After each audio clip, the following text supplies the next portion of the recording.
Hello again, friends. Today on Beavertown Outdoors, we're going to talk about ways to make you safer in your woodyard.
Hello again, friends. Today on Beavertown Outdoors, we're going to talk about ways to make you safer in your woodyard. Number one, keep your work area clean. Now, my dad taught me early on, when you're working in an area, try to keep it clean or clean up after yourself. And I know we all get into a production hustle and we're not going to stop and sweep up every little bit in the middle of work. That could be counterproductive. That said, if you're working, say, around your processor or your splitter, okay, everybody who operates any of these splitters knows you get the slash, chaff, all that laying around. You can even get chunks like this laying around. Okay, and what those present is they can present a trip hazard to you. If you look at studies, one of the number one ways people are injured on the job is slips, trips, and falls. And a way we can prevent that in the woodyard is to clean up some of this debris as it accumulates, or don't let it accumulate into super large piles.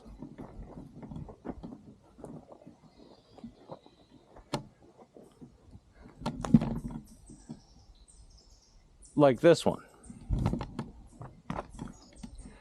You get a big pile of that, you're gonna have to walk around and not take confident, careful steps around, and you could fall.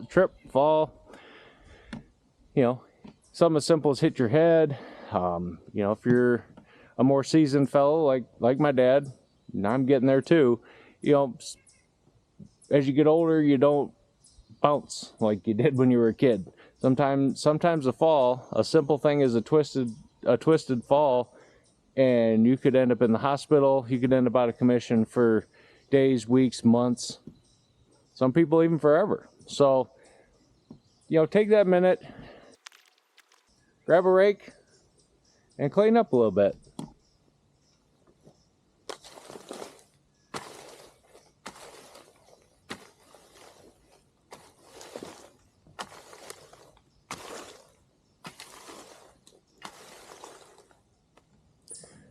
Number two, keep sharp things sharp. So it sounds simple, but have you ever heard a professional chef or someone, even a knife salesman, talk about the most dangerous knife in a kitchen is a dull knife? And if you haven't heard why that is, it's because when a knife or any kind of cutting tool is a tool, and it's designed to work while it's sharp. So it'll behave in a way that you expect when you're trying to cut something, that you're just, with a knife, nice, easy pressure, slices right through. You're not fighting it. When you start fighting a tool, it makes it not work the way it's supposed to, and that can result in it behaving in a way you don't expect, or you lose your focus on what you're supposed to, and you could, lose a finger with a knife. The same holds true for our tools here in the woodyard. So we all use various sharp things. Axes, chainsaws, splitting mauls, you name it. Any number of tools that need to be sharp, and you need to keep them that way. For an example, my splitting maul. I'm going to try to get in here, but if you can see, the edge is starting to get a little beat up. When you're swinging an axe or a maul, especially at wood, especially like tree service wood or wood you don't know where it came from, cut, that may have been somebody's yard. People put nails, people put all kinds of things. Rocks grow into trees. You can hit those things with your axe or your splitting maul, and those will cause you to damage the edge. If it's a little nick here and there or something like that, it's probably not a big deal, especially not for a splitting axe or a splitting maul. But whereas, say, a chopping axe like this Fiskars X15, the edge is actually supposed to be very sharp. This is meant for cutting, cutting branches, cutting a tree down if you want.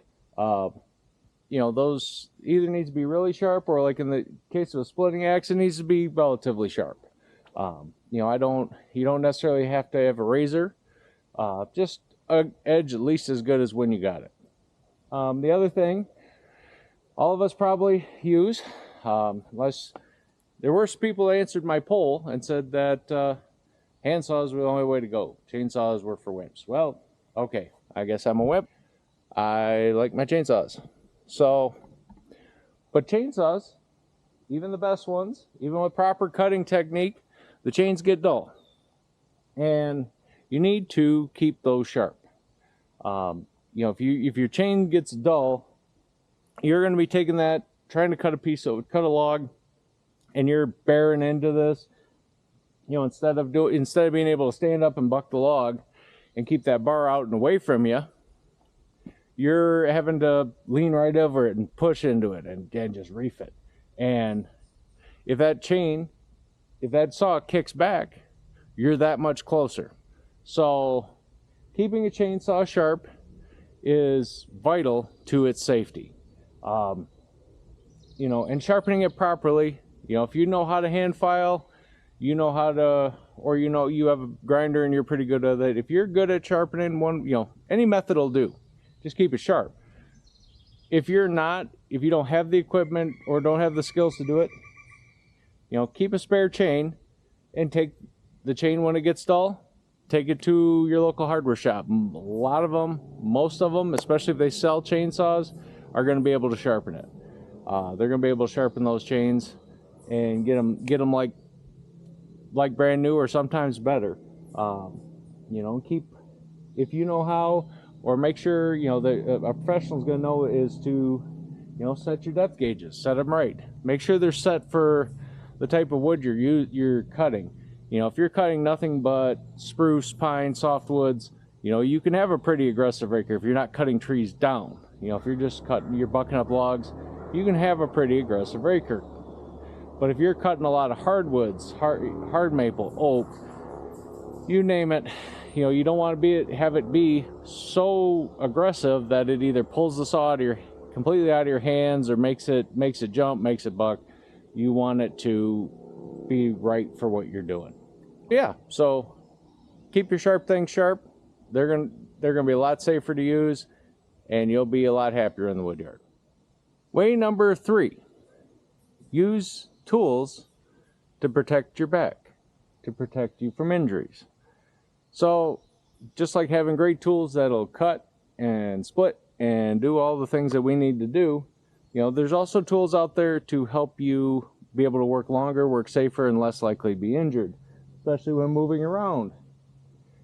Giant rounds like that, and these aren't even giant. I mean, you're talking, you've seen all of us move around rounds that are 2 foot in diameter, 3 foot in diameter, and that's hard to do with proper lifting techniques or proper anything. You can get seriously hurt very easily. So ways we can avoid that, I'm showing here some different tools that I have You know, for example, to keep your saw from hitting the ground and keep them from getting pinched, you have things like the wood chuck, or you know, different log jacks, timber jacks. I have the wood chuck. I also have the log ox. The log ox makes a really good one. They're all in one kit. Which, speaking of that, you know, we have for just picking up rounds. You know, you have the log ox. You know, which is designed ergonomically. There's plenty of videos. If you want to see a video on really in good detail about how to use one of these and the benefits of it, I encourage you to check out Tony's Cool Tools. He did a great video on it. I'm not going to reinvent the wheel, but you have the log ox, you know, which is a variation at the base of these, the simple log tongs. You know, other pieces of equipment for moving around. You've got, hookaroon, pickaroon, sappies, those, you know, and there's all kinds of different ones. You know, that's one thing too, is you don't have to spend tons of money on this to be safe. Okay, it is money well spent. If you're going to do this with any regularity, you should invest in your own safety and buy the tools that you need to do the job without getting hurt. So, for example, let's take the log ox.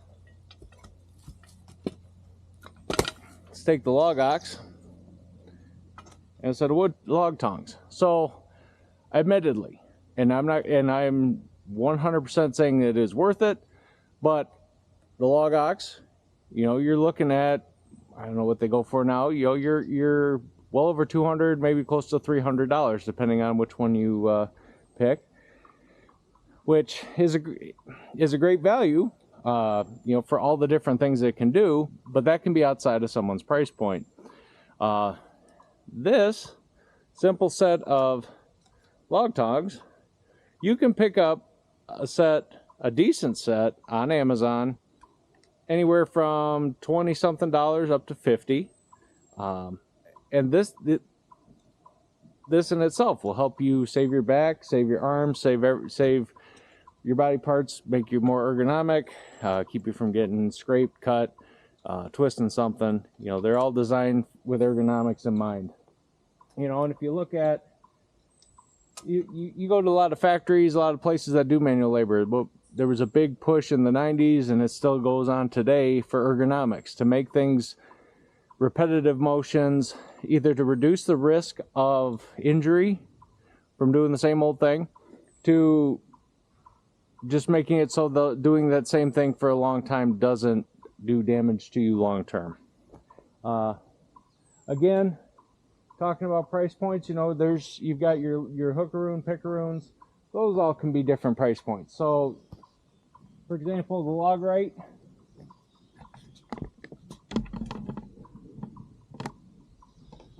you know, the log right is you're what, 80 to 100 and some dollars for one. The Fiskars makes a nice one, the XA22. Again, really nice unit, but you're talking, I don't know, you're talking somewhere in the $50 range.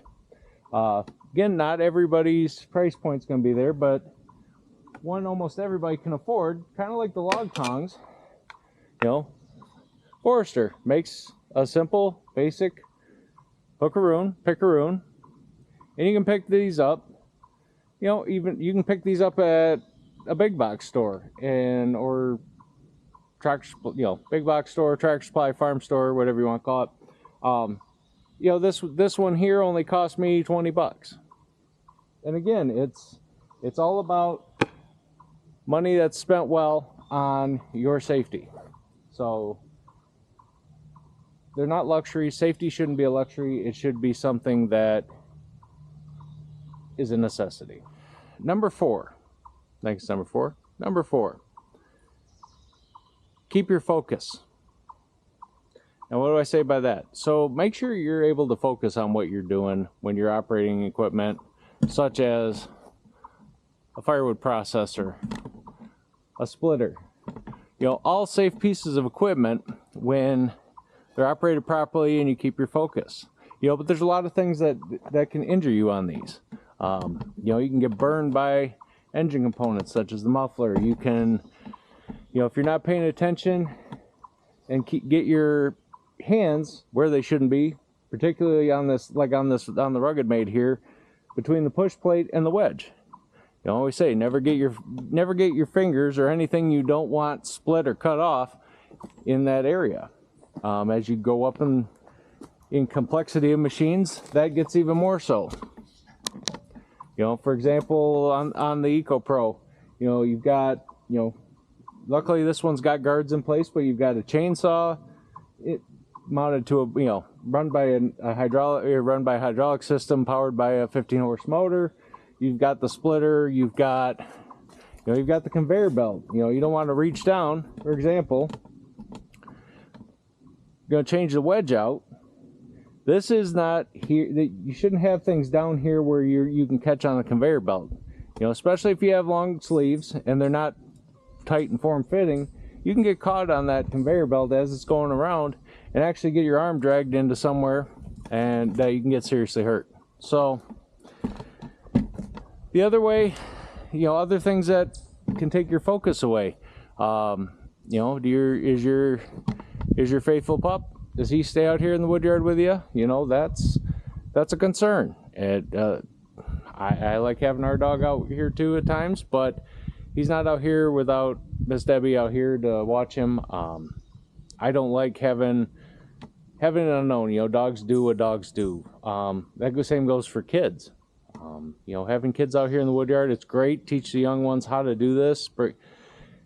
Learn these skills for later on in life, but they need to make sure they're closely supervised. You know, because if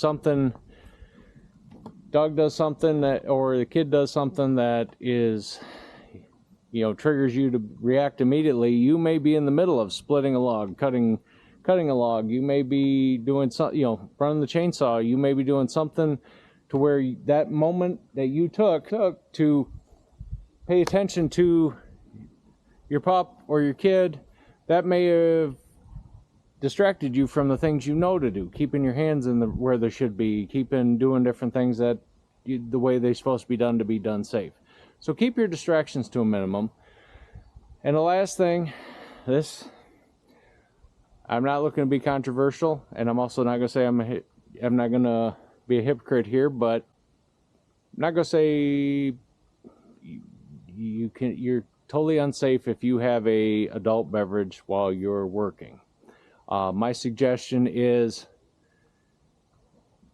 take a break, have one. Don't let that get out of hand. Don't become even buzzed while you're doing this stuff.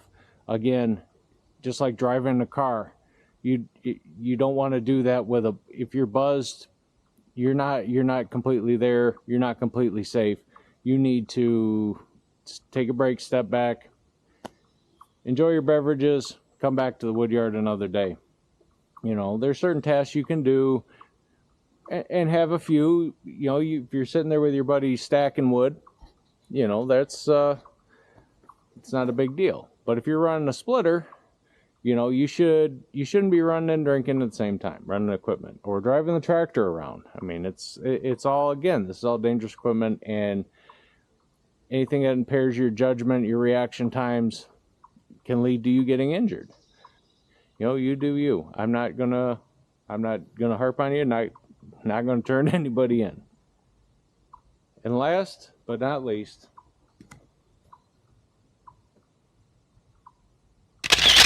wear your safety gear. That's right, guys. Wear safety gear. Wear the proper equipment. You know, for many years, I'm guilty of it. I split wood, cut with chainsaws. My dad's still guilty of it to this day.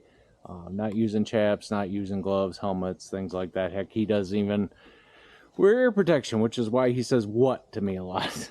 But yeah, so wear your things like your helmet with the ear protection, gloves, you know, chaps. There's been plenty of videos out there we've all seen about the benefits, the need for chaps, okay? Even things like firefighter turnout gear, things like thick pants, the chainsaws, if they kick back or get swung in a way that you're not expecting them, or that bar ends up in a place you don't expect it to be, they can cut through your leg very easily. You can be seriously injured. You know, even if you don't cut your leg off, you're serious lacerations. You could be, and that's not good, especially if you're, you know, it's one thing if you're out here in the Woodyard, but if you're in the woods, out there cutting trees, which if you're doing that, a little bonus thing, let somebody know where you're at. Make sure somebody knows what you're doing if at all possible. But yeah, if you get out there and you sever an artery, you're likely to bleed out before you're going to get help. You know, especially if you're deep in the woods and you're shouting, you know, somebody might not, you know, who knows if anybody's going to hear you. And even if you have your cell phone with you, do you know exactly where you are in the woods to be able to tell somebody how to find you? You know, and depending on how severe you're injured, you may not be conscious long enough other than to call 911, say, help, I'm in the woods. And it could take a long time for somebody to find you. So wear the safety gear, you know, wear proper footwear.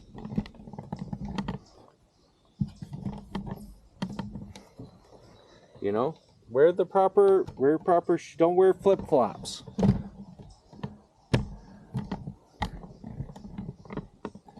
Crocs, flip-flops, they're all cool. They're nice to have. But they're not for the Woodyard. They're not for doing this stuff. You know, even if you can't afford a $400 pair of Hikes chainsaw boots, Protector Ultras, you know, I get that, or $350, wherever they are. You know, you can't afford that, I get it.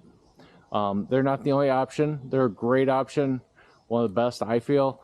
But just a good pair of loggers boots or chainsaw boots or just steel toe work boots. Anything that's going to protect your feet and give you, even if it doesn't protect it as well, if anything you do to protect it, your feet, that's going to be a good thing. Because none of us can walk around very well without feet. Now, yeah, they can replace your foot with something phony. You know, there's plenty of great athletes missing a leg or two, but I don't want to be that guy. I'd rather use the parts that were given to me at birth. So, you know, wear the equipment that it's going to take to protect that. Another thing to protect yourself from out in the Woodyard, you know, you're outside, you're out in the elements. Protect yourself from the elements. Dress appropriately. You know, if it's cold out, try to wear cold weather gear. Wear layers. Wear what you need to stay warm. If it's hot out, wear proper clothing. I myself try to resist the temptation to wear shorts, things like that in the Woodyard. Especially where I'm at, ticks are an issue. And, you know, that I really don't want to deal with ticks, mosquitoes, things like that. Plus, I'll give you an example here.